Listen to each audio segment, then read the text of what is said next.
മാഷ and the bear എന്ന cartoon കണ്ടപ്പോൾ ഞാൻ കരുതിയിട്ടുണ്ട് ഇത്രയും പെർഫെക്റ്റ് ആൻഡ് ബ്യൂട്ടിഫുൾ ആയിട്ടുള്ള സ്ഥലങ്ങൾ ഈ ഭൂമിയിൽ ഉണ്ടാവുമോ എന്ന്.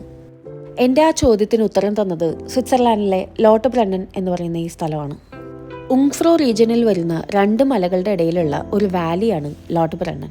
ഇന്റർലാക്കണിൽ നിന്ന് ഡൈവേർഷൻ എടുത്ത് റോഡ് മാർഗമോ ട്രെയിൻ മാർഗമോ നമുക്ക് ലോട്ടബ്രണ്ണനിലെത്താം.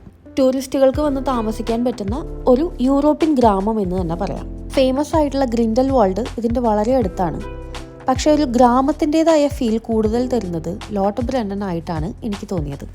Booking.comൽ നിന്ന് കണ്ടുപിടിച്ച ഈ ഹോം സ്റ്റേ സ്റ്റബ്ഷി വാട്ടർഫാളിൽ നിന്ന് വാക്കബിൾ ഡിസ്റ്റൻസിലായിരുന്നു. സിൽവർ ഹോൺ എന്ന് പറയുന്ന ആൽപ്സ് മൗണ്ടനിലെ ഈ പീക്കും നമുക്ക് ഇവിടുന്ന് കാണാൻ പറ്റും. 72 വാട്ടർഫാൾസ് ആണ് ലോട്ടബ്രണ്ണനിൽ മാത്രമുള്ളത്. ഞങ്ങൾ താമസിച്ച സ്ഥലത്തിൻ്റെ വളരെ അടുത്തുള്ള ഒരു ചെറിയൊരു അരുവിയാണത്. പൈപ്പിൽ നിന്ന് വരുന്ന വെള്ളം പോലും നമുക്കിവിടെ കുടിക്കാൻ പറ്റും. ആപ്പിൾ, പെയർ, ബ്ലൂബെറി, ബ്ലാക്ക്ബെറി അങ്ങനെ പലതരം ഫ്രൂട്ട്സിൻ്റെ മരങ്ങളാണ് ചുറ്റിനും. പച്ചപ്പരവതാനി വിരിച്ച മലകൾ, അതിലൂടെ കഴുത്തിൽ വലിയ മണി കെട്ടി ഒച്ചയുണ്ടാക്കി നടക്കുന്ന പശുക്കളും.